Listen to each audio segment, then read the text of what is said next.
데살로니가 전서 1장 2절에서 7절.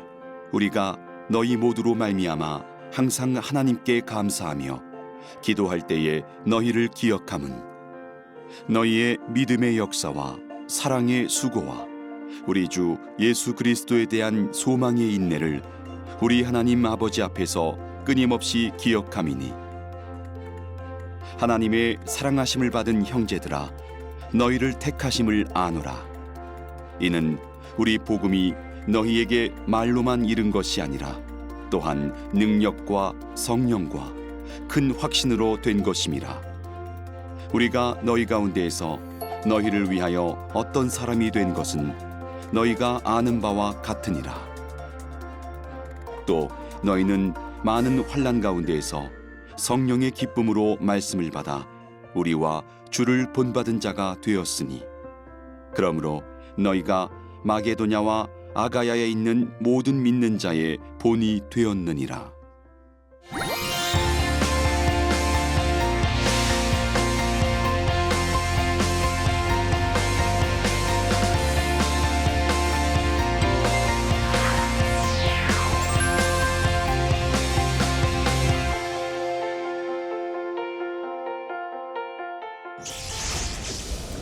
안녕하세요. 대전 대형침례교회 조경호 목사입니다. 2016년도에 신학생들을 대상으로 해서 설문조사를 했습니다. 그때 신학생들 10명 중 5명이 앞으로 10년 뒤에 한국교회에 큰 쇠퇴가 올 것이라고 그렇게 전망을 했습니다. 주일학교 숫자가 감소되고 제일 큰 문제는 교회의 영성과 말씀의 쇠퇴가 결국 한국교회를 무너뜨릴 것으로 전망을 했습니다. 무엇보다도 세상으로부터 교회가 크게 신뢰를 잃어버렸고, 제일 중요한 문제는 목회자들의 자질이 점점 더 수준이 낮아지고 있다는 겁니다. 이러한 한국교회 쇠퇴 시기에 나침반 바이블을 통해서 우리가 하나님 말씀을 다시 공부할 수 있다는 것은 굉장히 중요한 하나님이 주신 은혜라고 생각을 합니다. 오늘은 데살로니가전서 1장을 같이 공부하고자 합니다. 데살로니가전서 1장 제목을 믿음의 역사로 잡았습니다. 1장에서 저희는 두 가지를 살펴보고자 합니다. 하나는 주님을 따르는 제자들은 어떤 사람인가? 제자의 영성, 세계의 기둥. 데살로니가 전후서의 큰 주제가 세 개의 기둥 위에 세워진 교회라고 했습니다. 오늘 그 세 개의 기둥이 무엇인가를 우리에게 설명하고 있습니다. 두 번째는 복음이, 예수 그리스도를 믿는 믿음이, 복음이 우리 안에서 어떻게 역사하는가. 그래서 복음이 일하는 세 단계를 하나님께서 데살로니가 교회를 통해서 우리들에게 증거해 주셨습니다.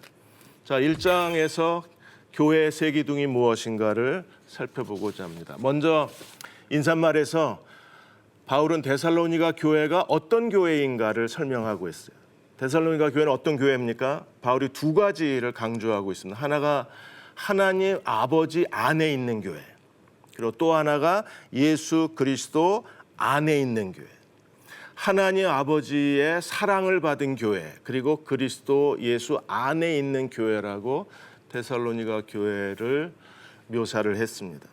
오늘도 한국 교회가 하나님 아버지의 사랑을 받고 그리스도 예수 안에 있는 교회라고 평가를 받으면 얼마나 좋을까요? 데살로니가 교회는 하나님의 사랑하심을 받고 그리고 그리스도 안에 있는 아주 특별한 교회였습니다. 신학자 플루머는 말하기를 하나님을 아버지로 모시고 그리고 예수 그리스도를 주님으로 모시고 사는 공동체가 데살로니가 교회였다고 설명하고 있습니다.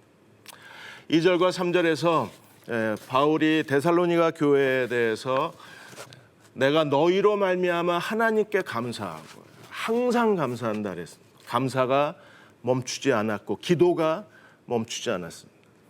우리가 하나님을 섬기는 동안에 가끔 이런 사람들을 만납니다. 정말 만날 때마다 하나님께 감사하고 싶고 또 만날 때마다 기도하고 싶은 사람이 있어요. 그들이 진정으로 하나님이 사랑하는 사람이고 주 예수 그리스도 안에 있는 사람일 것입니다. 데살로니가 교회가 그랬습니다. 바울이 이렇게 항상 감사하고 기도할 때마다 기억할 수 있었던 가장 큰 이유는 무엇입니까? 세 가지. 이게 그리스도 제자도의 영성, 세 기둥입니다. 그 첫째가 믿음의 역사, 두 번째가 사랑의 수고, 그리고 세 번째가 우리 주 예수 그리스도에 대한 소망의 인내를 하나님 아버지 앞에서 끊임없이 기억한다고 했습니다. 감사한다, 기도한다, 기억한다. 불과 3주 성경 강론을 통해서 태어난 교회가 지금 하나님 앞에 예수 그리스도 안에서 어떤 교회가 되고 있나요? 믿음의 역사, 사랑의 수고, 그리고 그리스도에 대한 소망의 인내를 가진 균형 잡힌 영성을 가진 그리스도의 제자의 공동체가 된 거예요. 바울은 다른 서신에서도 이 믿음, 사랑, 소망 세 개의 기둥에 대해서 설명을 합니다. 고린도전서 13장 13절에 믿음, 소망, 사랑 세 가지는 항상 있을 것인데 그중에 제일은 사랑이라. 그래서 항상 기독교 영성을 말할 때 바울은 믿음, 사랑, 소망 이 세 가지를 가지고 기독교를 설명을 했습니다. 정말 그럴까요? 칼빈이 그랬습니다. 칼빈이 믿음, 소망, 사랑 이 세 기둥, 제자도의 세 기둥은 참된 기독교에 대한 간략한 정의다. 그러니까 기독교, 예수 그리스도를 믿는 믿음을 복음의 모든 교리를 다 요약한다면 이 세 단어 믿음, 소망, 사랑이라고 정의할 수 있다고 했습니다. 실제로 사도행전에서 바울은 복음을 의와 절제와 심판 세 개의 단어로 요약을 했어요. 그리고 기독교 영성에 대해서는 믿음, 사랑, 소망이라는 단어로 정의를 한 겁니다.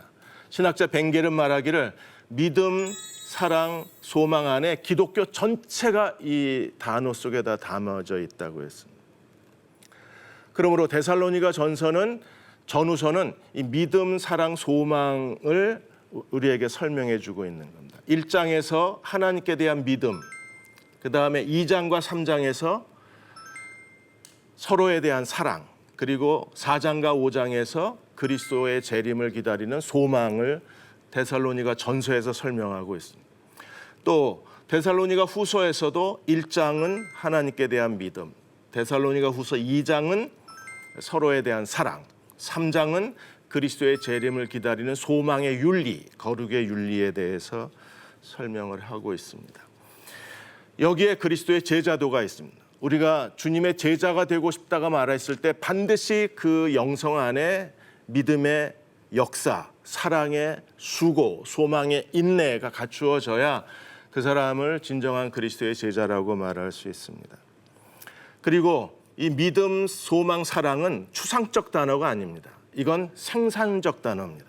그래서 믿음은 생산의 열매를 맺고 사랑은 수고하고, 여기서 수고한다는 것은 마치 산모가 아이를 잉태할 때 그 힘쓰는 것 같은 그런 온 힘을 다한다는 뜻이 있습니다. 우리가 사랑할 때 온 힘을 다해서 사랑해야 합니다. 그리스도의 재림을 기다리며 우리의 소망은 무엇입니까? 이 천국 복음이 땅 끝까지 증거되는 소망을 갖고 사는 사람들이 종말에 그리스도를 기다리는 사람들이라고 말할 수 있습니다. 그러므로 믿음, 사랑, 소망은 기독교 영성일 뿐 아니라 믿음, 사랑, 소망은 생산적이에요. 지금도 우리 안에서 우리를 그리스도의 제자로 만들어내고 있는 겁니다. 열매로 그 사람을 안다고 했습니다. 바울이 다메섹 교회를 핍박하러 다메섹 언덕을 넘어가다가 빛 가운데 계신 그리스도를 만났습니다. 하나님의 새로운 생명이 우리 안에 들어오면 어떤 일이 일어날까요? 순식간에 교회의 박해자였던 사울이 거꾸로지고 하나님이 그를 이방인의 사도로 보내셔서 그는 가는 곳마다 지금 목숨을 바쳐서 복음을 전하고 그리스도의 교회를 개척하고 있습니다. 그리스도를 믿는 믿음, 그리고 우리 안에 주신 하나님의 사랑, 다시 오실 예수 그리스도에 대한 소망은 이렇게 우리들의 삶에 엄청난 변화를 일으키고 우리의 삶을 송두리째 하나님께 바치게 만들고 있는 겁니다.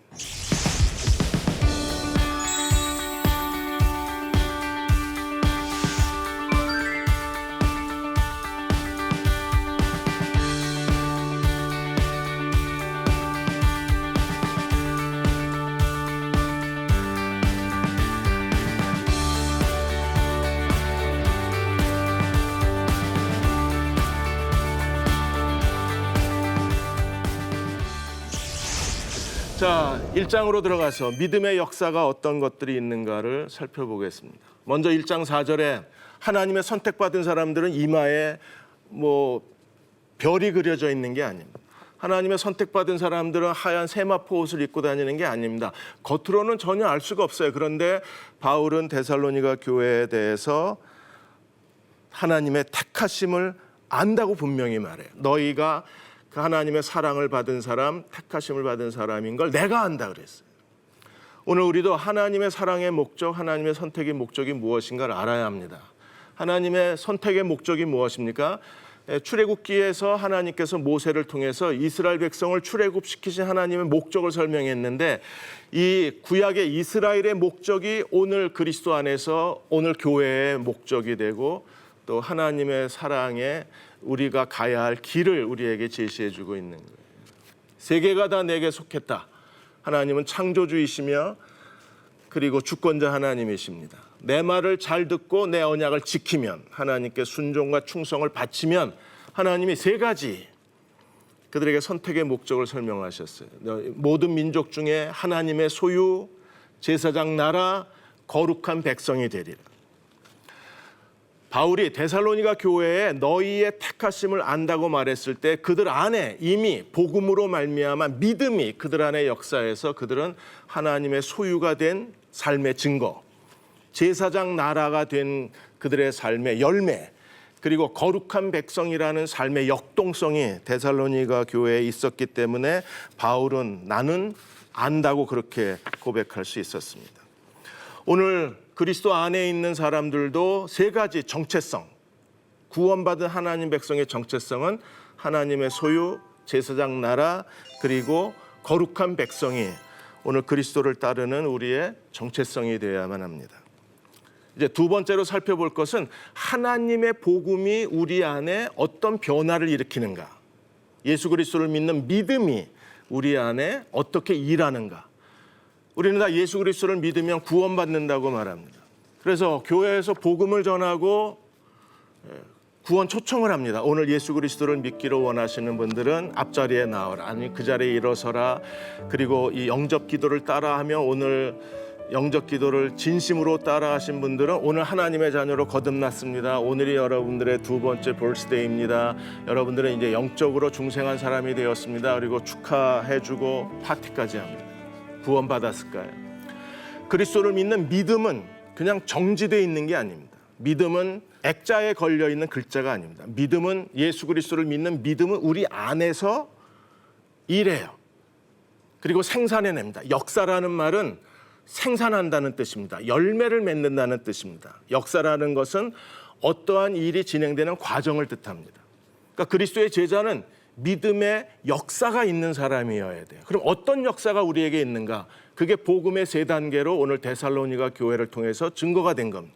모든 구원받은 그리스도인은 내가 영접 기도했으니까 구원받은 사람이라고 자기를 착각하면 안 됩니다. 한국 교회의 가장 큰 문제점이 여기에 있습니다. 영접 기도했으니까 나는 구원받은 사람이다. 그리고 여전히 사는 건 예전하고 똑같습니다. 교회를 다니는 것 외에는 달라진 게 아무것도 없어요. 그런데 구원받았답니다. 구원받았나요? 그러니까 그리스도를 믿는 믿음이 우리 안에서 어떤 변화를 일으키는가, 믿음의 역사가 있어야 그가 구원받은 그리스도인이고 거듭난 그리스도인이고 그리스도를 따르는 참된 제자라고 말할 수 있습니다. 자, 1장 5절에 그 첫 번째 단계, 예수 그리스도를 믿었을 때의 이 복음이 우리 안에서 어떤 변화를 일으키는가, 그 첫 번째 단계가 오늘 1장 5절에 나와 있습니다. 바울이 그들에게 데살로니가에 복음을 전했습니다. 불과 세 안식일에 유대인 회당에서 성경을 강론하고 그리스도의 죽음과 부활을 그들에게 변증했습니다. 그리고 예수님이 구약에 예언된 메시아이심을 그들에게 증거했어요. 그때 어떤 일이 일어났습니까? 말로만 이룬 것이 아니라 능력과 성령과 큰 확신으로 되었다 그랬어요. 그리고 우리가 너희 가운데 너희를 위하여 어떠한 사람이 된 것은 너희가 아는 바와 같으니라. 확신으로 되었다, 어떤 사람이 되었다. 믿음은 데살로니가 교회 안에서, 유대인 회당 안에서 불과 3주 만에 놀랄 만한 말씀의 권능이 드러난 거예요. 이게 전부 성령이 하시는 일입니다. 우리가 예수 그리스도를 믿었을 때 성령께서 우리에게 말씀을 전하는 자와 듣는 자 속에 성령의 기름 부으심이 있어요. 우리 빌립보에 하나님께서 성령께서 바울과 일행을 빌립보로 보내셨을 때 이미 성령이 어떤 일을 하셨나요? 바울이 성령으로 복음을 전했습니다. 루디아가 성령으로 복음을 듣고 예수 그리스도를 영접하고 자기 집에 바울과 일행을 머물게 하고 빌립보 교회가 시작이 된 거예요. 나침반 바이블이 이렇게 하나님 말씀을 차례대로 강론하고 한국에서 신실한 목회자들이 오셔서 하나님 말씀을 쉽고 간결하게 설명해 드리고 또 말씀을 같이 공부합니다. 여기에 성령의 기름 부으심이 있어야 합니다. 말씀을 전하는 자와 듣는 자 안에 성령이 역사해야 돼요. 성령이 어떻게 역사하셨나요? 세 가지. 첫째는 말로 증거가 됐습니다. 당시에 하나님의 놀라우신 은혜가 하나님께서 이미 그리스를 통해서 로마가 지배하기 전에 그리스를 통해서 하나님이 지배하셨고 그로 인해서 헬라어가 통용어가 됐어요. 그리고 이미 구약 성경은 70인역 성경을 히브리어에서 헬라어로 번역해 놓은 상황이었어요. 그러므로 복음을 전하기에 아주 적당한 수단이 이미 바울에게 있었습니다. 그래서 바울이 복음을 전했을 때 거기 참석한 모든 사람들이 바울의 복음을 들을 수가 있었습니다. 지금 선교에서 제일 큰 문제가 그 벽과 협곡의 문제입니다. 벽은 언어의 장애예요. 협곡은 문화적 차이입니다. 근데 바울은 하나님의 말씀을 복음을 그들의 언어로 그들이 알아들을 수 있는 언어로 복음을 전했습니다. 그럴 때 두 번째가 성령이 하시는 일이 능력으로 바울의 말을 성령께서 듣는 자들의 마음속에 확증시켜 주신 거예요. 그리고 세 번째가 큰 확신입니다. 그러면 성령은 말과 능력과 큰 확신으로 복음을 듣는 사람들 속에 역사하셨어요. 그들이 그리스도를 믿었을 때 경건한 헬라의 큰 무리가 주님께로 돌아오고 귀부인들도 돌아올 수 있었던 것은 성령의 역사입니다. 그래서 두 번째 단계로 넘어갑니다. 6절과 7절에 보시면 이렇게 하나님 말씀이 성령으로 증거가 되었기 때문에 그들은 어떻게 그리스도를 믿는 믿음의 자리에 설 수 있었나요? 첫째가 많은 환난 가운데 성령의 기쁨으로 말씀을 받았다래. 박해가 있었습니다. 핍박이 있었습니다. 그들은 재산의 손실, 가족과 친척을 잃어버리고 그리고 마을에서 추방당했습니다. 이러한 인생의 가장 소중한 생존의 모든 것들을 잃어버리면서도 그들이 그리스도를 믿는 믿음의 자리에 설 수 있었던 것은 많은 환난 가운데에서 성령의 기쁨으로 그들이 말씀을 믿고 말씀을 따르고 그리고 말씀에 헌신했기 때문에 그렇습니다. 오늘도 이런 일들이 우리 안에 일어날 수 있도록 우리는 지속적으로 기도해야 합니다. 성령의 기쁨으로 말씀을 받았을 때 어떤 일이 벌어졌습니까? 우리와 주를 본받은 자가 됐어요. 자, 성령으로 하나님 말씀이 그들 속에 살아서 역사했습니다. 성령의 기쁨으로 말씀을 받았습니다. 그러자 말씀이 그들을 변화시킨 거예요. 어떻게 변화시켰나요? 사도와 예수 그리스도를 본받은 사람으로 그들의 삶 전체가 전인격적인 변화가 일어난 거예요. 옛사람을 벗어버리고 새사람을 입은 거예요. 이제는 예수 그리스도를 믿음으로 의롭다 하심을 받았을 뿐 아니라 그들의 삶이 의로워지기 시작한 겁니다. 성령의 기쁨이 우리에게 다시 회복이 되어져야 합니다. 성령의 기쁨이 있을 때 환난 중에서도 그들은 말씀을 끝까지 따라가는 추종자들이 될 수 있는 거예요. 오픈도어즈의 보고에 의하면 전 세계에서 기독교의 가장 적대적 국가가 73개 나라입니다. 이 73개 나라에 2억 4,500만 명이 그리스도를 믿는 믿음으로 인해서 말씀으로 인해서 그들은 빼앗기고 그리고 손해를 보고 삶이 유린을 당하고 삶의 소중한 것들을 다 잃어버렸습니다. 그럼에도 그들은 주님을 따르고 있습니다. 무엇 때문입니까? 성령의 기쁨이 있는 거예요.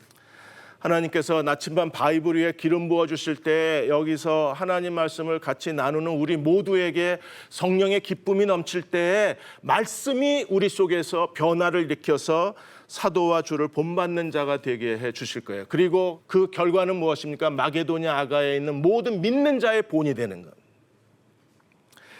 레온 모리스 박사가 이렇게 얘기했습니다. 그리스도와 사도를 본받은 자들이 이제는 마게도냐와 아가야 다른 사람의 믿는 자들의 본이 되었다 그랬어요.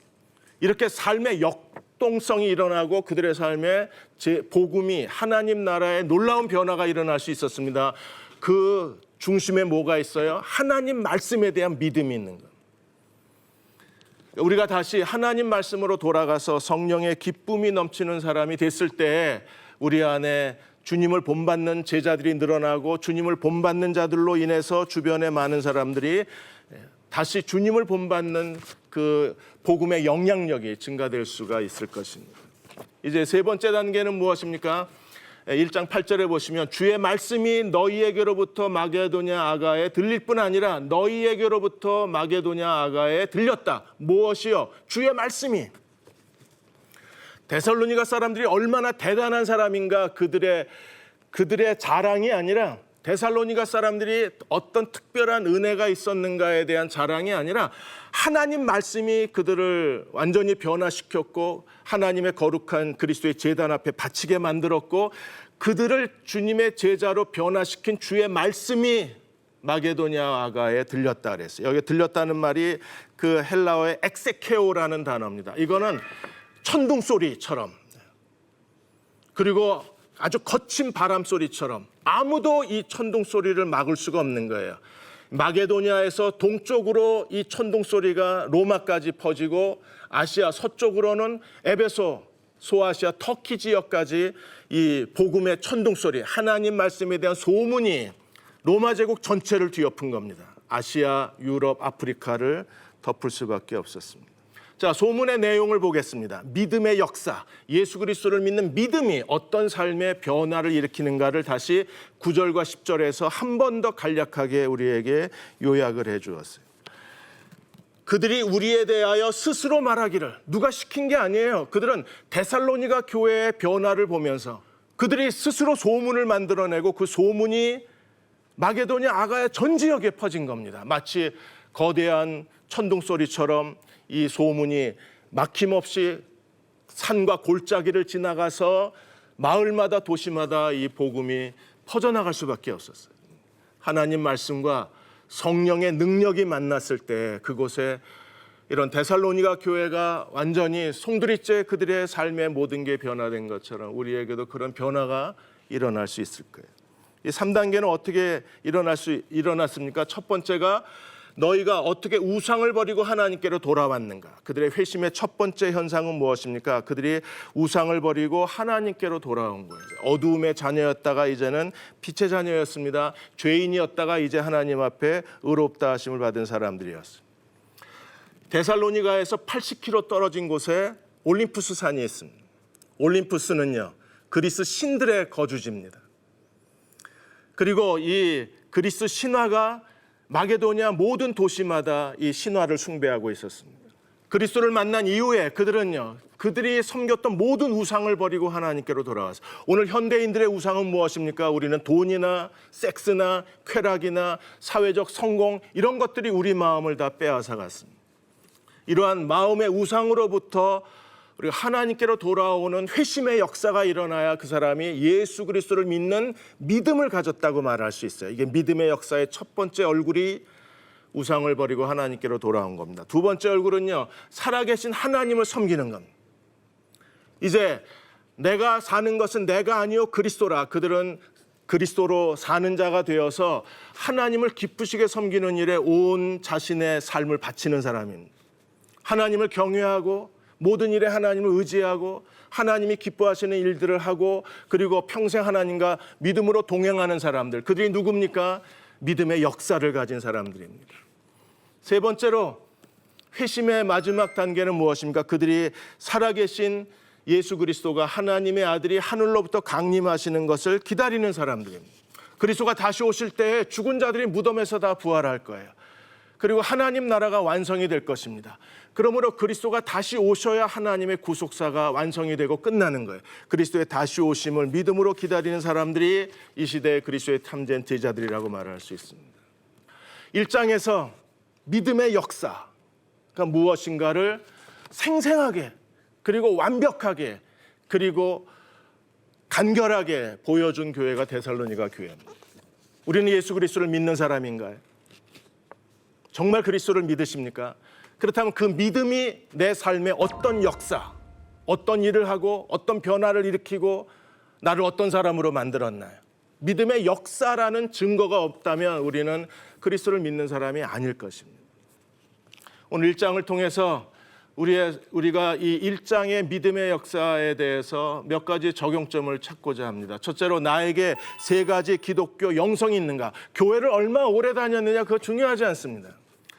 그러면 내가 구원받은 하나님의 사람, 하나님의 사랑하심을 받고 그리스도 안에 있는 사람이라는 결정적 증거가 무엇입니까? 믿음의 역사, 사랑의 수고, 소망의 인내가 있는 사람이어야만 합니다. 우리는 그들을 그리스도의 제자라고 말합니다. 그들 안에 주님이 있다고 말합니다. 그들이야말로 이 세상에서 그리스도를 따르는 사람들입니다. 두 번째, 하나님 말씀이 주는 성령의 기쁨이 우리 안에 넘치는가를 살펴보아야 합니다. 한국 교회는 어느 순간에서부터 강단에서 하나님 말씀이 전파되지만 더 이상 그 말씀을 듣는 사람들 속에 성령의 기쁨을 잃어버렸습니다. 성령의 기쁨을 잃어버린 곳에 말씀은 역사하지 않습니다. 데살로니가 교회를 만들어낸 건 하나님 말씀이었습니다. 바울의 인간의 말로 전파됐지만 그러나 성령의 능력과 큰 확신으로 전파됐을 때 그들은요 우상에서 하나님께로 돌아오고 그리고 어떤 사람이 되었습니까? 사도와 그리스도를 본받는 사람이 되고 거기서 멈추지 않았습니다. 그들의 믿음의 소문이 마게도냐 아가야까지 계속해서 확산되고 퍼져나간 거예요. 그게 하나님 말씀에 대한 성령의 기쁨입니다. 하나님께서 우리에게 긍휼하심을 베풀어 주셔서 나침반 바이블 시청하시는 분들 속에 성령이 주시는 말씀의 기쁨이 넘치시기를 축원합니다. 그 기쁨이 넘쳐야만 그 말씀이 우리 속에서 일하고 우리를 변화시킬 수 있는 거예요. 세 번째는 나에게 매일 회심의 증거가 나타나고 있는가를 우리가 살펴보아야 합니다. 회심의 열매가 없다면 우리는 내가 어쩌면 구원받은 사람이라고 스스로 자기를 속이고 살고 있는 사람인지도 몰라요. 주님이 내 안에 계시다면 변화가 일어나야 합니다. 생각해 보십시오. 컵에 맑은 물을 한 잔 떠놓고 거기에 파란색 잉크 한 방울만 떨어뜨려 보십시오. 순식간에 파래집니다. 그리스도가 내 안에 계신데 어떻게 내 삶에 회심의 변화가 일어나지 않을 수 있나요? 그건 불가능한 겁니다. 주님이 우리 안에 계시다면 반드시 회심이 일어납니다. 미국의 크리스천 포스트지에서 중국 허난성에서 중국교회 지도자 22명을 훈련하고 돌아오신 미국 목사님이 거기에 칼럼을 하나 쓰셨습니다. 강의가 다 끝나고 났을 때 중국교회 지도자들이 이 미국 목사에게 요청했습니다. 이 중국교회가 미국교회처럼 신앙의 자유를 얻게 해달라고 기도해달라고 요청했을 때 미국 목사가 기도 안 한다 그랬어요. 미국 교회는 하나님 말씀을 배우려고 13시간 기차 타고 오는 사람이 없다. 1시간 차를 타고 가는 것도 귀찮아서 안 간다. 에어컨 시설이 돼 있고 편안한 의자에서 하나님 말씀을 가리켜도 1시간이 지나면 사람들은 꿈틀거리고 하나님 말씀을 배우는 데 실증을 느낀다. 미국 교회가 당신들을 닮았으면 좋겠다. 그들 안에는요 이미 믿음의 역사가 있는 사람들이에요. 오늘 시청하신 여러분들 속에 믿음의 역사가 다시 되살아나기를 소망합니다. 이제 다음 주에는 데살로니가전서 2장 사랑의 수고가 무엇인가를 함께 나누겠습니다. 하나님이 여러분과 함께 하시기를 바랍니다. 감사합니다.